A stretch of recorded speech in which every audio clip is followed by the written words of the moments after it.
Assalamualaikum warahmatullahi wabarakatuh.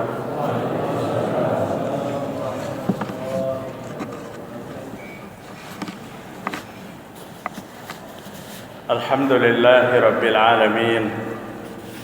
Wa bihi nasta'in ala umuri dunya waddin. Ashhadu an la ilaha illallah al-malikul haqqul mubin. Wa ashhadu anna Muhammadan abduhu wa rasuluh as-sadiqul wa'dil amin. Ya ayyuhalladzina amanu taqullaha haqqa tuqatih wa la tamutunna illa wa antum muslimun. Ya ayyuhan nasu taqu rabbakumul ladzi khalaqakum min nafsin wahidah wa khalaqa minha zawjaha wa bassa minhuma rijalan katsiran wa nisaa'a wattaqullaha alladzi tasaaluna bihi wal arham innallaha kana 'alaikum raqiba. Fa inna asdaqal haditsi kitabullah wa khairul huda huda Muhammad sallallahu alaihi wasallam wa syarrul umuri muhdatsatuha wa kullu muhdatsatin bid'ah wa kullu bid'atin dhalalah wa kullu dhalalatin finnar. Mari kita bersyukur kepada Allah Subhanahu wa taala pada malam ini, malam Jumat 23 Zulhijjah 1443 Hijriah, bertepatan dengan tanggal 30 lah, tanggal berapa bulan Juni Pak? 21 ya, 21 bulan Juli 2022. Alhamdulillah kita sehatul afiat, kita dapat kembali berkumpul di masjid yang mulia ini dalam rangka melaksanakan sholat berjamaah dan kajian rutin yang kita laksanakan. Mudah-mudahan Allah Subhanahu wa taala membukakan hati kita, memasukkan ilmu yang bermanfaat ke dalam jiwa kita untuk kita bisa kita amalkan, untuk kita bisa kita praktekkan. Bapak-bapak, ibu-ibu rahimakumullah, kita hampir di penghujung bulan Zulhijjah. Kalau malam ini 23, insyaallah kita tinggal berapa lagi? 6 sampai 7 hari. Ada beberapa hal yang ulun ingin sampaikan sebelum kita masuk ke dalam tema kita. Di akhir Zulhijjah ada hadis yang disampaikan kepada kita biasanya lewat WhatsApp, lewat grup, dan hadis itu sangat populer, bunyinya seperti ini: man shoma akhir min Zulhijjah wa awalul Muharram faqad khatamas sanatul madiyah bisaumin wabtatahas sanatul mustaqbilah bisaumin. Siapa yang berpuasa pada akhir Zulhijjah, penutupan bulan Zulhijjah nanti hari ke-30, dan awal bulan Muharram, Zulhijjah penutup, bulan Muharram awal, artinya akhir tahun dan awal tahun. Siapa yang berpuasa pada akhir tahun dan siapa yang berpuasa pada awal tahun, maka Rasulullah SAW mengatakan, sungguh dia menutup tahunnya dengan puasa dan membuka tahun yang baru dengan puasa. Wabtatahas sanatil mustaqbilah bisaumin, dia buka tahun yang baru dengan berpuasa. Apabila itu dikerjakan, ja'alallahu lahu kafaratun khamsina sanah, maka Allah akan mengampuni dosanya 50 tahun. Luar biasa kan? Maka ini ditawarkan lewat grup-grup WA, bahkan sampai ke grup-grup yang lebih besar. Jamaah sekalian, ulun ingin sampaikan lewat kajian kita, hadis ini tidak sahih dan tidak dhaif. Sahih kada, dhaif kada. Pian bisa jamaah hari seorang lamun dhaif kada, sahih kada. Biasanya apabila hadis itu tidak sahih, hadis itu dhaif, ulama masih bisa kalau itu untuk fadilat, tapi ini dhaif tidak. Artinya masuk dalam golongan hadis yang kada dhaif dan kada sahih. Maka fadilatnya luar biasa. Penutupan tahun lawan awal tahun, puasa, dosa diampuni selama 50 tahun. 2 tahun aja pian menggawe ini berturut-turut sudah selesai, cukup sudah. Karena jarang nambah umur 100 tahun kita. Nah, jarang berumur 100 tahun. Artinya penjelasan ini sungguh menguntungkan lawan kita jika hadisnya itu sahih. Tapi kenapa banyak yang tidak mengamalkan puasa akhir tahun dan awal tahun? Karena hadisnya kada sahih. Dan hadisnya kada lemah, kada sahih, kada lemah. Artinya hadisnya tergolong dalam hadis yang maudhu, yang palsu. Maka banyak di antara umat Islam yang mengerti tentang hadis ini, tapi mereka tidak mengamalkan. Karena ini bukan anjuran dari Nabi Muhammad sallallahu alaihi wasallam. Uniknya akhir tahun awal tahun puasa, Senin Kamis kada puasa. Sementara Senin Kamis ini berlandaskan kepada hadis yang sahih. Senin Kamis, kemudian puasa 3 hari dalam sebulan, kecuali pada bulan Zulhijjah. Karena bulan Zulhijjah itu kemarin 13 masuk hari tasyrik, hari yang diharamkan bagi kita untuk berpuasa. Artinya kita berpuasa pada hari ke-14 dan hari ke-15. Inilah puasa-puasa yang disunahkan. Puasa yang disunahkan bujur-bujur berlandaskan kepada hadis yang sahih, kita kada tagawi. Kemudian puasa yang dilandasi oleh penjelasan yang belum jelas, kada bisa dipertanggungjawabkan, itu nang kita gawi habis-habisan. Kenapa? Kita terkecoh dengan fadilat yang luar biasa tingginya. 2 hari berpuasa berturut-turut akhir tahun awal tahun, maka diampuni dosanya selama 50 tahun. Artinya mun kita masih ada umur, tahun depan kayak itu pulang cukup ya sudah. Karena nang lebih pada 100 itu jarang umur. Jaminan 100 tahun, 2 tahun berturut-turut. Jika jaminan itu benar, menguntungkan lawan kita. Tapi karena itu tidak dilandasi oleh hadis yang sahih, maka kita kadang menganjurkan, terutama ulun pada kajian ini kadang menganjurkan untuk berpuasa di akhir dan di awal, kecuali akhir tahun itu atau awal tahun jatuh pada hari Senin atau hari Kamis, itu bukan puasa akhir tahun awal tahun, tapi puasa Senin atau Kamis. Bapak-bapak, ibu-ibu rahimakumullah, ada lagi orang yang berdoa di awal tahun dan di akhir tahun. Ada doa awal tahun, ada doa akhir tahun.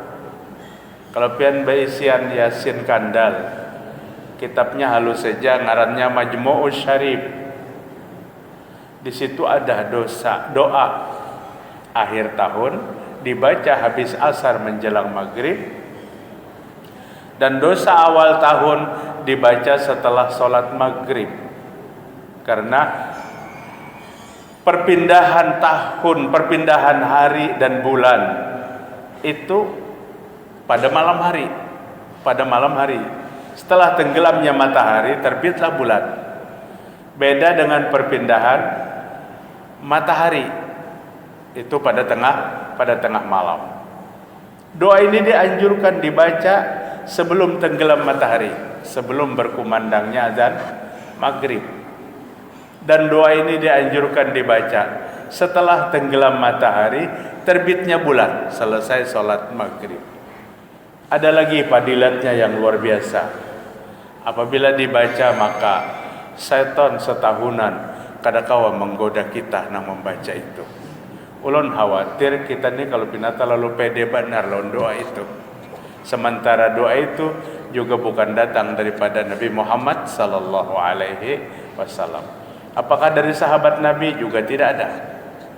Apakah dari imam mazhab Abu Hanifah, Imam Malik, Imam Syafi'i, Imam Ahmad?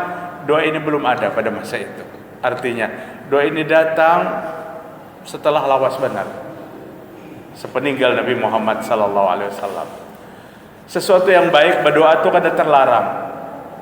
Tapi manakala diklaim sebagai satu ibadah dengan ketentuan-ketentuan khusus, maka itu perlu dalil lawan kita. Perlu tuntunan lawan kita. Pian hendak berdoa malam tahun baru, malam akhir tahun, kada jadi masalah. Doa itu kapan aja.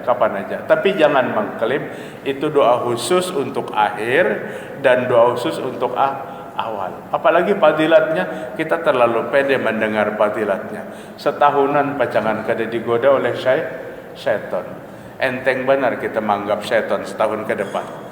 Dan ini peluang-peluang kesesatan akan terjadi kepada kita. Kemudian ada lagi sebuah hadis, ibu-ibu. Ada lagi sebuah hadis yang sering diangkat hadis ini. Sering diangkat. Man qama lailatal aidain lillahi muhtasiban lillah lam yamut qalbuhu hatta tamutul qulub. Siapa yang menghidupkan malam 2 hari raya, tidak ada yang diharap kecuali ridho Allah Subhanahu wa taala. Allah tidak akan mematikan hatinya sampai semua hati orang akan mati. Hadis ini juga tidak masuk hadis yang sahih. Hadis-hadis lain yang sahih menganjurkan kepada kita untuk menghidupkan hari-hari Aid, hari raya, itu ada yang sahih. Tapi berlandaskan kepada hadis ini tidak sahih. Di antara banyaknya hadis-hadis yang sahih, banyak juga yang tidak sahih. Umpat nimbrung untuk menghidupkan itu. Nah, kemudian man ahya lailatal arba' wajabat lahul jannah. Siapa yang menghidupkan 4 malam wajib masuk surga. Siapa yang kada tertarik, Pak? Apa 4 malam itu? Yang pertama lailatul tarwiyah, malam tarwiyah. Tahulah pian malam tarwiyah itu? 1 malam sebelum Arafah. Tarwiyah 8 Zulhijjah, Arafah 9 Zulhijjah. Siapa yang menghidupkan malam tarwiyah dan siapa yang menghidupkan walailatul Arafah, malam Arafah, 2 malam. Yang ketiga walailatul nahar, siapa yang menghidupkan malam Idul Adha. Yang keempat walailatul fitri, siapa yang menghidupkan malam Idul Fitri. Apa tadi ganjarannya?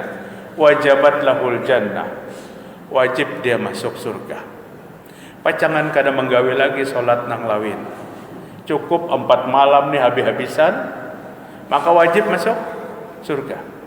Mengenal hadis-hadis palsu itu dengan tawaran iklan yang berlebih-lebihan, tawaran-tawaran yang melebihi batas, itu kita mengenali yang pertama. Bapak-bapak hadirin rahimakumullah, ini yang perlu menjadi perhatian kita di akhir tahun. Sebenarnya akhir tahun, pergantian tahun, Nabi tidak ada satu hadis pun yang memerintahkan kepada kita untuk menghidupkan itu. Sering kita mendengar orang berkata, orang ramai menghidupkan pergantian tahun Masehi, tahun Hijriah aja tidak ada perintah untuk dihidupkan dengan berhura-hura. Jamaah sekalian, maka cukup menjadi pegangan kita hadis ini. Muhasabah, mengingat kelemahan diri kita itu setiap saat, bukan hanya pergantian tahun. Muhasabah, mengingat kelemahan diri kita setiap kesempatan, tiap malam, tiap siang. Tengok diri kita masa-masa yang lalu. Ya, pergantian tahun boleh juga menjadi bahan perhitungan. Masa lalu banyak sekali pelanggaran-pelanggaran yang kita laksanakan.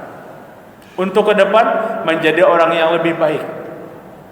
Hasibu anfusakum qabla an tuhasabu. Kata Umar bin Khattab radhiyallahu anhu. Perhitungkan dirimu sebelum diperhitungkan oleh orang lain. Siapa yang akan memperhitungkan diri kita? Allah Subhanahu wa taala dengan menyerahkan catatan-catatan kehidupan setelah hari kiamat itu terjadi. Menghitung diri kita sebelum terjadi itu, maka ini namanya muhasabah, introspeksi. Kejelian kita menghitung kesalahan diri kita, berarti kita telah mengurangi kebiasaan menghitung orang lain lebih banyak. Banyak seseorang menghitung diri orang lain dan dia tidak menghitung kepada dirinya sendiri. Perintah dalam agama kita, hitung kesalahan diri kita. Manakala kita fokus untuk menghitung seberapa banyak pelanggaran-pelanggaran yang kita lakukan, pasti kita tidak akan menghitung kepada kesalahan-kesalahan orang lain. Begitu asik mencatat kesalahan orang lain dari yang kecil sampai yang besar, pasti orang itu kurang menghitung kepada dirinya sendiri. Menghitung diri kita mengurangi kita menghitung orang lain, dan itulah yang diperintahkan dalam agama kita. Jamaah sekalian, tema kita malam ini tadi sebelum itu ulun sudah mencatat di rumah apa yang disampaikan oleh Imam Ibnu Katsir rahimahullah, seorang ulama hadis 11 tahun. Beliau menjadi seorang hafiz Al-Quran, beliau menjadi ulama tafsir, beliau menjadi ulama fikih. Ismail bin Umar Al-Quraisy Ibnu Katsir Al-Basrah Ad-Damsiki, lahir 1301 Masehi dan wafat 1372 Masehi. Artinya umur beliau 71 tahun. Ulama besar, dan bahkan beliau memiliki sebuah kitab tafsir yang namanya Kitab Tafsir Ibnu Katsir. Kitab yang dipakai oleh orang-orang yang bermazhab Syafi'i lebih banyak, karena penjelasannya mudah untuk dicerna. Imam Ibnu Katsir berkata, "Fa inna li ahli taqwa alamatun ya'rifunha." Bagi orang yang bertakwa itu ada tanda yang kita bisa kenal. Takwa itu adalah sesuatu yang diperintahkan kepada kita. Hampir beberapa malam kajian ini tidak pernah terlepas jadi pembicaraan tentang takwa. Bahkan seorang khatib naik ke atas mimbar, kemudian dia berkhutbah. Dalam khutbahnya tidak masuk menghimbau kepada jamaah untuk bertakwa, maka khutbahnya tidak sah dan salat Jumatnya tidak sah. Pentingnya kalimat takwa itu. Sekalipun para ulama, kalimat takwa dan anjuran bertakwa itu bagi seorang khatib tidak mesti harus berbahasa Arab. Tapi ulama Syafi'iyah harus berbahasa Arab. Dari 5 kewajiban dalam khutbah: alhamdulillah, salawat, wasiat, ayat, doa. Alhamdulillah. Bagi mazhab Syafi'i harus kalimat itu murni bagi seorang khatib diucapkan. Jangan diganti dengan innal hamda. Kalimat pertama bagi seorang khatib alhamdulillah. Sempurnakan kalimat alhamdulillah itu, karena itu syarat khutbah. Salawat, Allahumma salli ala Muhammad. Biasanya salawat itu terdapat pada awal khutbah, dan biasanya salawat itu juga terdapat pada khutbah yang kedua. Wasiat, ini yang kita bicarakan. Apa yang wajib diwasiatkan oleh khatib? Takwa kepada Allah Subhanahu wa taala. Usikum wa iyaya bitaqwallah, kata khatib. Aku wasiatkan kepada kalian dan kepada aku untuk mari kita bertakwa kepada Allah. Kama qala Allah Subhanahu wa taala, seperti Allah berfirman dalam Al-Qur'an, Ya ayyuhalladzina amanu taqullaha haqqa tuqatih wa la tamutunna illa wa antum muslimun. Wasiat takwa wajib bagi seorang khatib. Jika khatib lupa berwasiat takwa, maka gugur khutbahnya dan salat Jumatnya tidak sah. Saking pentingnya menyampaikan tentang ketakwaan. Bahkan Rasul sallallahu alaihi wasallam berkata, abghadullah ilan nas, semurka-murka Allah kepada manusia, idza qala ar-rajulu lir-rajul ittaqillah. Dan kemudian dia jawab, apabila seseorang, perkataan yang paling dibenci oleh Allah Subhanahu wa taala, seseorang mengajak orang lain untuk bertakwa. Ittaqillah, ayo mari kita bertakwa kepada Allah Subhanahu wa taala. Kemudian ajakan itu dijawabnya dengan alaika binafsik, urus diri kamu aja, kada usah mau urus orang lain. Nabi katakan ini ucapan yang paling dibenci oleh Allah Subhanahu wa taala. Kenapa? Karena ucapan ini melawan dengan apa yang Allah katakan. Wa man ahsanu qawlan mimman da'a ila Allah wa amila shalihan. Perkataan yang terbaik adalah perkataan yang mengajak manusia untuk bertakwa kepada Allah, mengajak manusia untuk berbuat baik dan melakukan amal saleh. Jamaah rahimakumullah, li ahli taqwa, kata Imam Ibnu Katsir, bagi orang yang bertakwa itu akan tampak dalam kehidupannya beberapa macam, dan kita mengenal inilah kepribadian orang yang bertakwa. Apa di antaranya? Yang pertama, sidqul hadis. Orang yang bertakwa itu jujur dalam pembicaraan. Apabila dia berbicara, selalu menyampaikan kejujuran.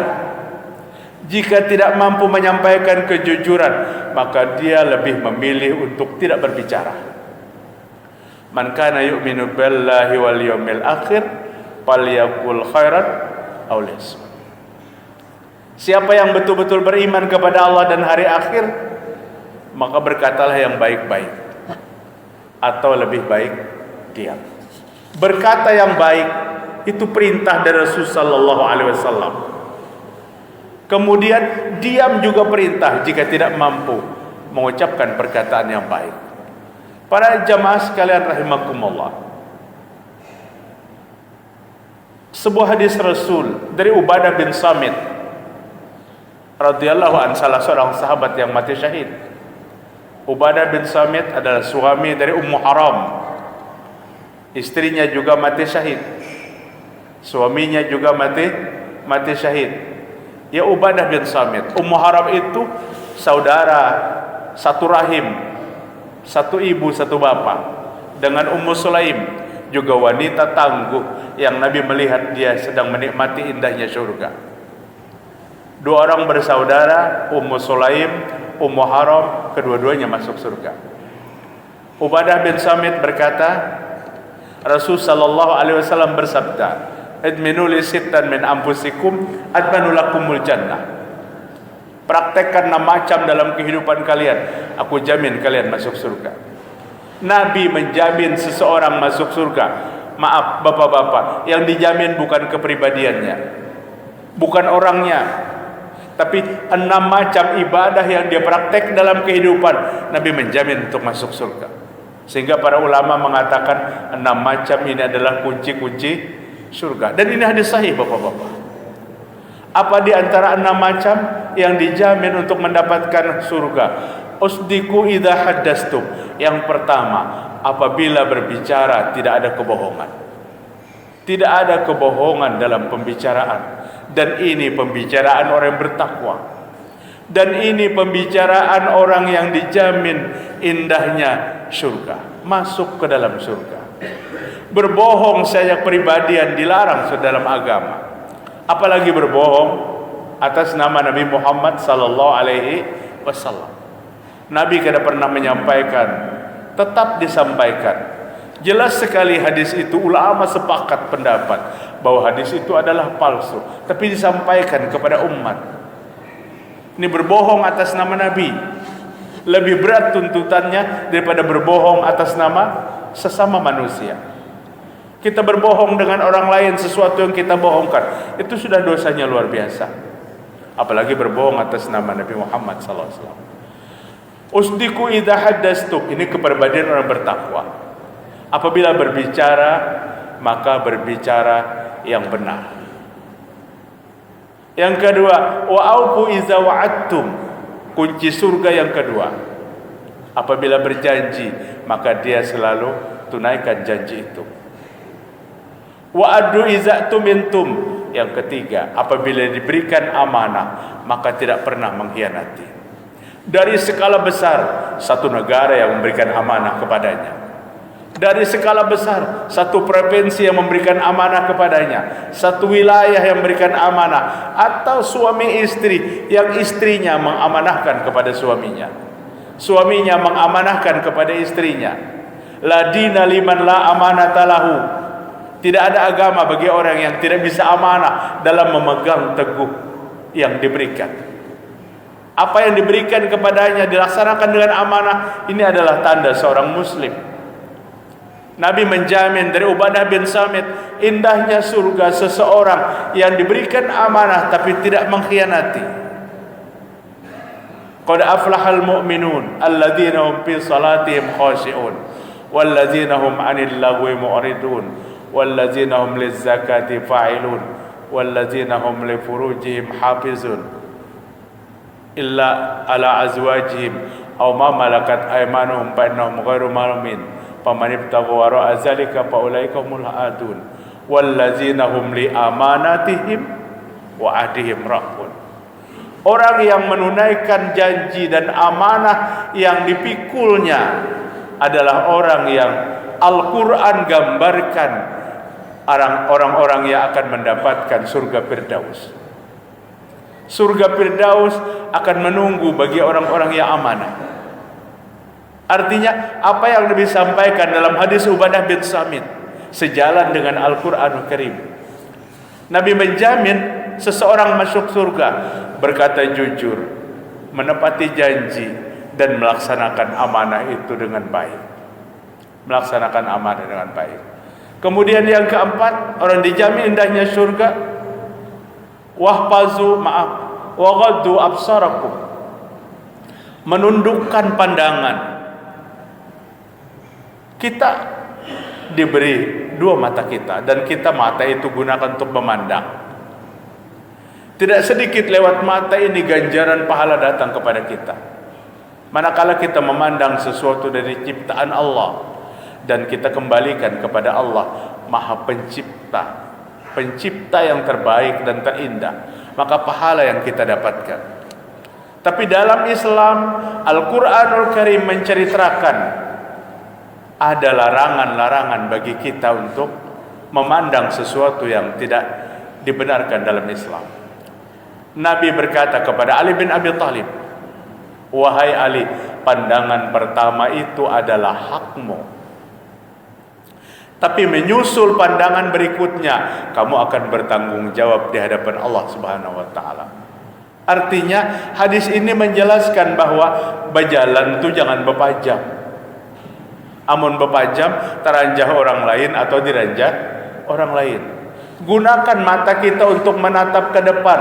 Apapun yang terlihat kita di depan, itu adalah hak kita dan kita tidak akan bertanggung jawab.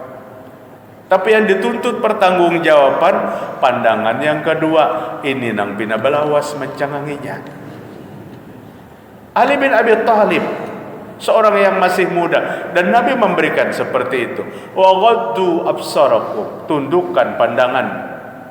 Nabi duduk bersama istrinya Aisyah radhiyallahu anha di pelataran rumahnya, berbincang mesra suami istri. Datang sahabat Nabi dari kejauhan.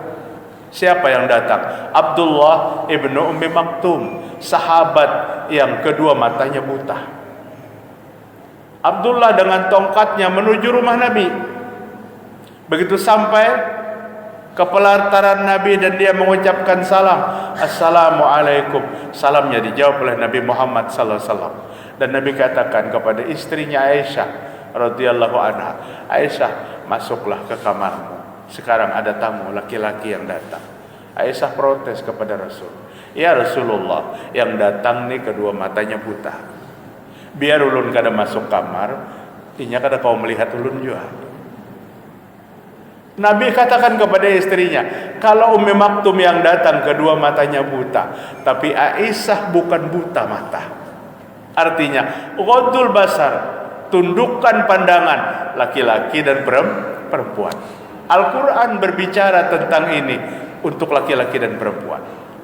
Kadang laki-laki sering, perempuan sering memberikan kepada suaminya, hati-hatilah, pandanganlah, menundukkan pandangan sama suami istri, sama suami istri. Jamaah rahimakumullah, orang yang menundukkan pandangannya, orang yang mendapatkan salah satu daripada kunci-kunci surga. Wa ghaddu absarakum wahfaju furujakum, orang yang memelihara kehormatan, orang yang memelihara kemaluan. Baik suami ada bersamanya, baik istri ada bersamanya, tetap aman dan terjaga, kecuali kepada yang dihalalkan. Kepada yang dihalalkan. Dan ini yang dijanjikan oleh Allah Subhanahu wa taala dalam surah Al-Mu'minun ayat 1 sampai ayat 11. Qad aflahal mu'minun.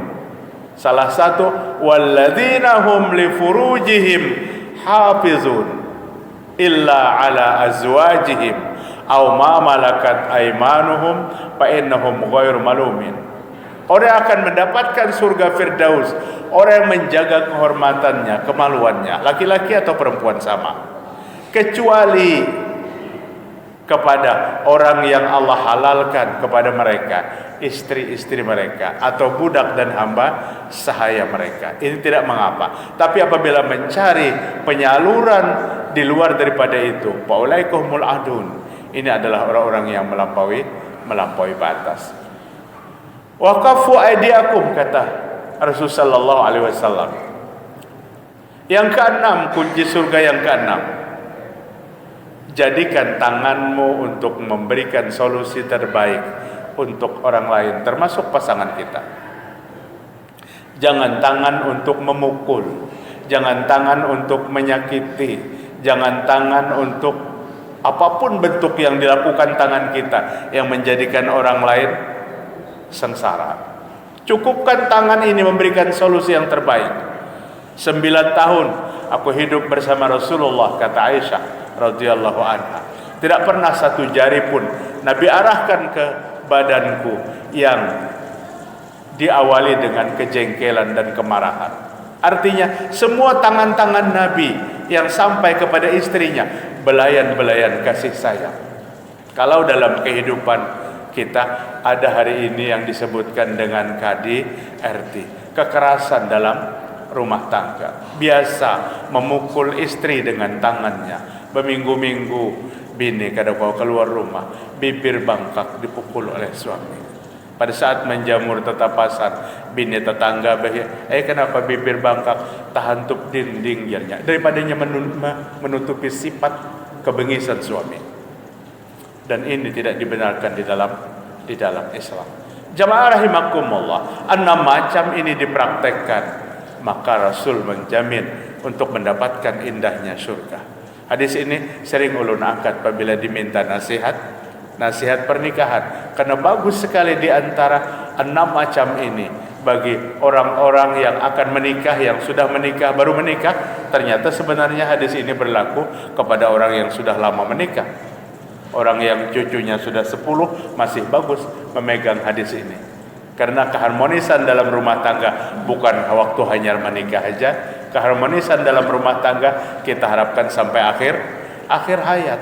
Kai-kai ini yang sudah apabila hendak berdiri berpingkut di dinding, kadang-kadang kuatnya lagi lintut, tapi harmonis dalam rumah tangga. Harmonis dalam rumah tangga. Jemaah sekalian rahimakumullah, maka dikatakan oleh Imam Ibnu Katsir, jujur dalam pembicaraan itu adalah ucapan-ucapan orang-orang yang bertakwa kepada Allah Subhanahu wa taala. Tampak dalam ucapannya tergambar dia adalah orang yang bertakwa kepada Allah dan memelihara ucapan itu, ibadah yang amat besar Bapak-bapak. Ibadah yang luar biasa besar.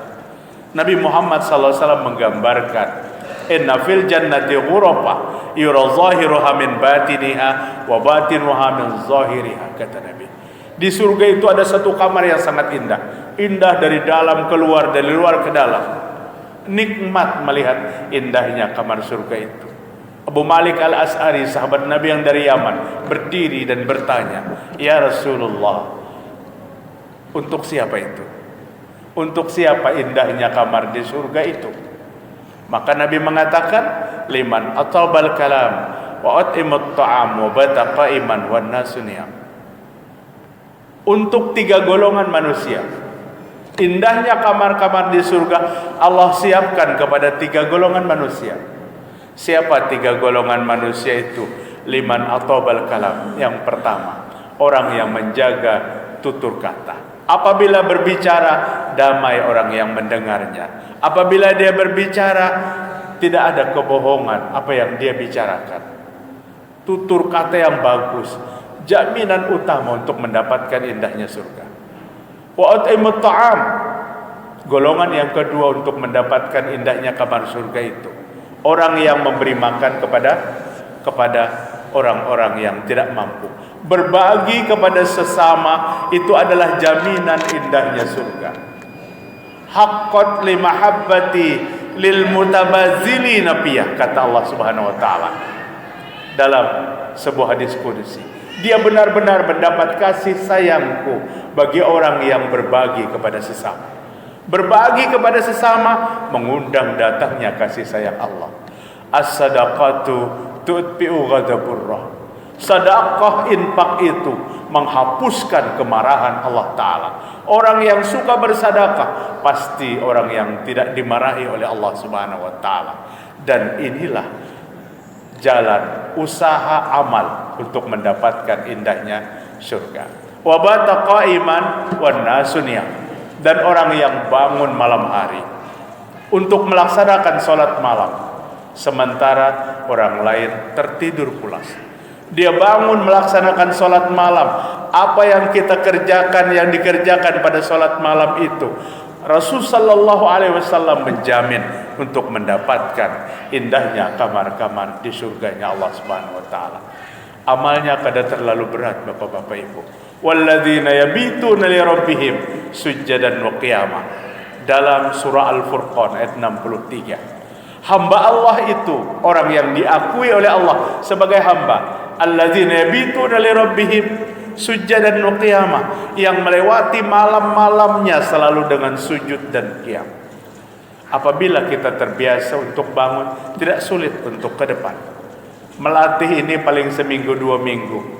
Menjelang bahari itu ganapakan 40 hari. Kadang mesti 40 hari. 2-3 minggu sudah melaksanakan itu, sudah tertarik ada untuk bangun tiap malam.